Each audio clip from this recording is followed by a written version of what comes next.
পরিমণি কিচেনে আজকের আবার সেই বিগ বল বড় বড় সোয়াবিন নিয়ে চলে এসেছি। আমি পুরী গেছিলাম, আবার সেই বড় সোয়াবিন কিন্তু নিয়ে এসেছি। খেতে খুব ভালো লেগেছে, খেতে ভালো, এটা এখানে পাওয়া যায় না, তাই আমি পুরী থেকে আবার নিয়ে এসেছি এক প্যাকেট। এই সোয়াবিনটা এখন আমি একটা ডিম দিয়ে রান্না করব। ডিম আলু আর সোয়াবিন কারি। ডিম সিদ্ধ করে কষা এরকম সোয়াবিন আলু প্রচুর খাওয়া হয়েছে, কিন্তু এইভাবে মনে হয় খুব কম খেয়েছেন। আমি আজকে রান্না করে দেখাবো, তার জন্য আমি সোয়াবিনগুলো নিয়েছি, আলু সিদ্ধ করে নিয়েছি। আলু সিদ্ধটা আমি একটু কেটে নেব। এখন কড়াইতে আমি জল দিয়ে দেবো, গ্যাসটা জেলে কড়াইতে জল দিয়ে দেবো।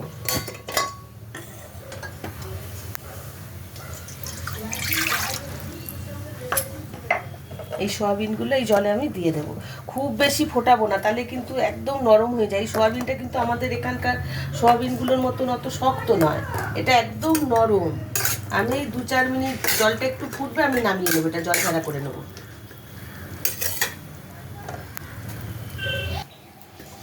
জলটা জাস্ট ফুটেছে, কিন্তু আমি এখন সোয়াবিনটা নামিয়ে নেব, না হলে না একদম হয়ে যাবে, গলে যাবে। এটা খুব তাড়াতাড়ি গলে যায়। আমি সব সোয়াবিনগুলো জাস্ট জলটা একটু ফুটেছে, সোয়াবিনটা আমি দিয়ে তুলে নিলাম। দেখুন সোয়াবিনটা নরম হয়ে গেছে একদম। জাস্ট গরম জলে ফোটাতে গেলে কিন্তু একদম গলে মাখন হয়ে যাবে এটা। আলুগুলো আমি সিদ্ধ করে নিয়েছি, এটা আমি 2 পিস করে নিচ্ছি।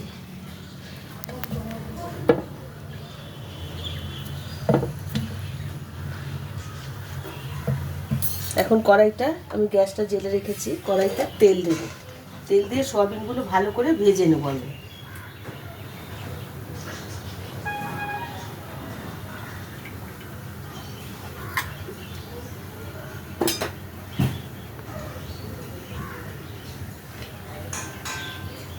আলু বেশি হয়ে যাচ্ছে, এই আলুটা আর দেবো না।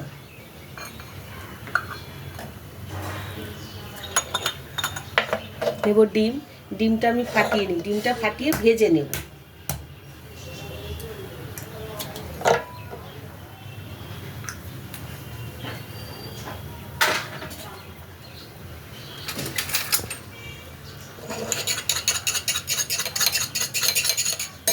তেলটা গরম হয়ে গেছে, এখন আমি সোয়াবিনগুলো ভেজে নেব।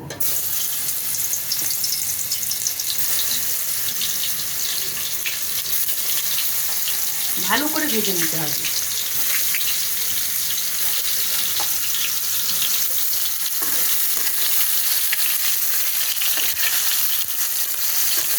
খেতে খুব ভালো লাগে, দারুণ লাগে। আমরা খেয়েছি, আমরা পুরীতে গিয়েই প্রথম দেখেছি। 5-6 বছর আগেও নিয়ে এসেছিলাম, তারপরে যতবার যাই নিয়ে আসি একটা পেট করে। খেতে ভালো লাগে, এটা আমাদের এখানে পাওয়া যায় না।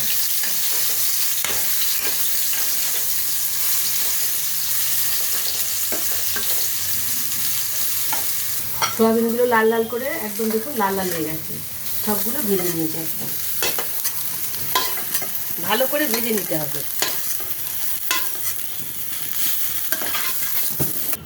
এই ডিম সোয়া করার জন্য আমি নিয়েছি একটা ডিম নিয়েছি, এটা আমি ভেজে গুঁড়ো করে নেব।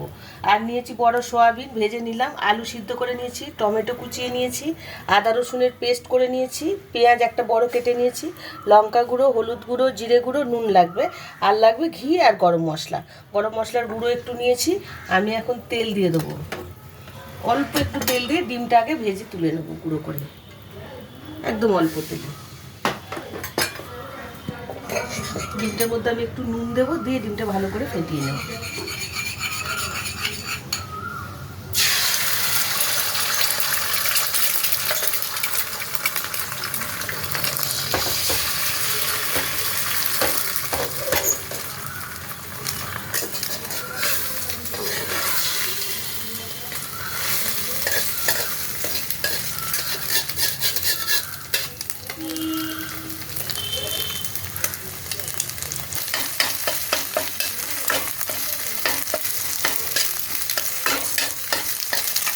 এই যে ডিমটা একদম গুঁড়ো করে নিয়েছি, এখন এই ডিমটা তুলে রাখবো আমি।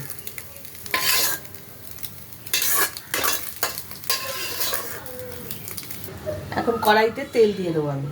তেল দিয়ে আলুগুলো একটু ভেজে নেব। আলুগুলো সিদ্ধ করে নিয়েছিলাম, ছাড়িয়ে নিয়েছি, আমি এখন ভেজে নেব আলুগুলো।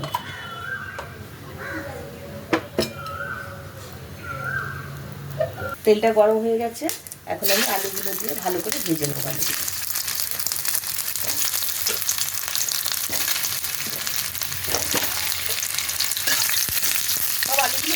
একটা নুন বেশি দিয়েছি।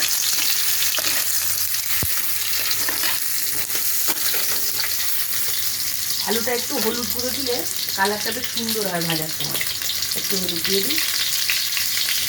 নুন দিয়ে আমি সিদ্ধ করেছিলাম, তাই আর নুন দিলাম না।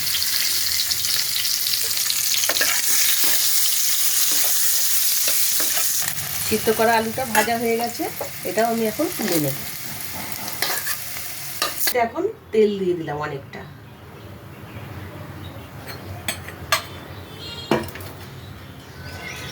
একটা শুকনো লঙ্কা আর একটা তেজপাতা ফোড়নে দিয়ে দিলাম। আর দেবো গোটা গরম মশলা। আমি এখানে একটু গোটা গরম মশলা থেতো করে রেখেছি।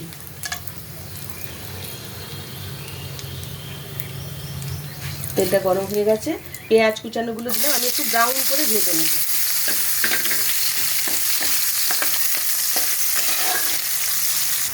পেঁয়াজটা ভাজা ভাজা হয়ে গেছে, এখন আমি আদা রসুনের পেস্ট 2-3 চামচ দিয়ে দিই।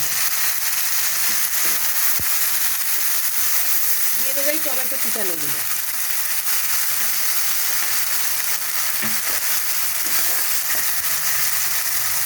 এখন দেবো নুন, দেবো আমি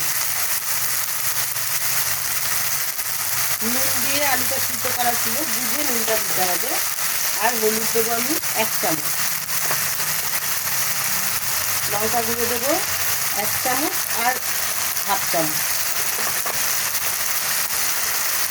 জিরে আর ধনের গুঁড়ো মিশানো আছে 1 চামচ দিয়ে দিলাম। সেটা হচ্ছে সমস্ত মশলাটা দিয়ে ভালো করে আমি একটু কষিয়ে নেব। মশলা থেকে দেখুন তেল ছেড়ে দিয়েছে, তার মানে আমার মশলাটা কষানো হয়ে গেছে। এখন এই সোয়াবিন ভেজে রেখেছি, আলুও ভেজে রেখেছি, এইগুলোই কষা মশলার মধ্যে দিয়ে দিলাম। দিয়ে ভালো করে একটু নেড়ে চেড়ে মিশিয়ে নেব।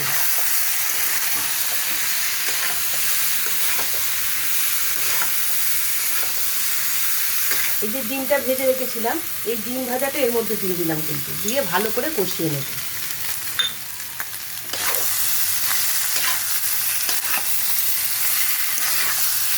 ভালো করে মিশানো হয়ে গেছে, দেখতে খুব সুন্দর লাগছে। সোয়াবিনগুলো চেনা যাচ্ছে না, একদম বেশ গোল গোল বড় বড়, অন্য কিছু মনে হচ্ছে একটা। আমি এখন এই 1 গ্লাস জল দিয়ে দিলাম।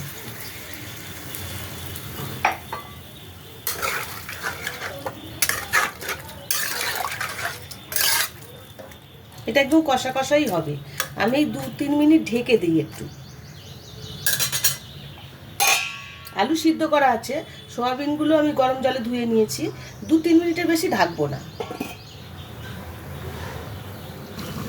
2-3 মিনিট হয়ে গেছে, দেখি একদম রেডি হয়ে গেছে। আলুও সিদ্ধ করা, সোয়াবিনও ধোয়া, একদম রেডি হয়ে গেছে। এখন আমি গ্যাসটা বন্ধ করে এটা আমি নামিয়ে নেব।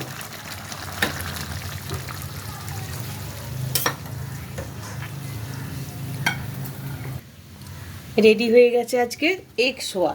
সোয়াবিনের আইটেম পরিমণি কিচেনে অনেক দেয়া আছে, অনেক ধরনের আছে, কিন্তু এইটা আমি আজকে জাস্ট ফার্স্ট টাইম দিয়েছি। এই ডিম গুঁড়ো করে এগ সোয়া করে দেখবেন, বাড়িতে করে একদিন ট্রাই করবেন, খেতে খুব ভালো হয়, খুব টেস্টি। বাচ্চারা তো সোয়াবিন ভীষণ ভালোবাসে, এইভাবে করে দিলে একদম চেটে পুটে খাবে বাচ্চারা।